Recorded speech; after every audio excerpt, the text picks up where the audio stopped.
Let nobody deceive you with empty words. And it is possible to be deceived with empty words. And we're, I hate to say vulnerable to it because we have the Holy Spirit, but there can be a tendency to be deceived. Why is that? Reason I'm saying that is because grace in the new covenant is almost too good to be true.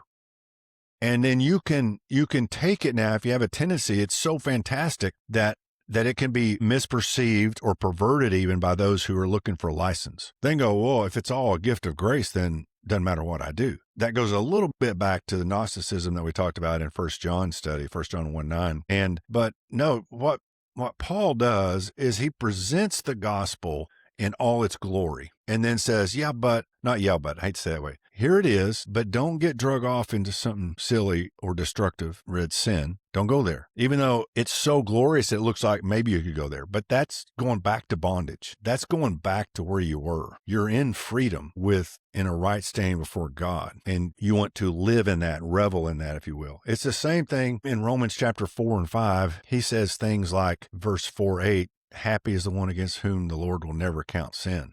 And you're like, buddy, that's awesome. And then he gets into other things, talks about your righteousness, talks about how we're no longer sinners because we were sinners because Adam sinned. Now we're righteous because Christ obeyed. And we talk about those wonderful. He spent so much time that then he comes to Romans 6 and he has a series of rhetorical questions that go through 6 and 7. And he says, what shall we say then? Shall we continue in sin that grace may abound? He's addressing the wrong mindsets that could happen because you see things so good, because especially if your motivations are a little weak, maybe you're a new Christian, you're coming out some stuff, you could be drug off into an area that he doesn't want you to. He's just covered the first 3 chapters of Ephesians are phenomenal words that create these realities in us that are permanent for the believers. And he's saying, hey, but don't be deceived by empty words. Sin is still destructive.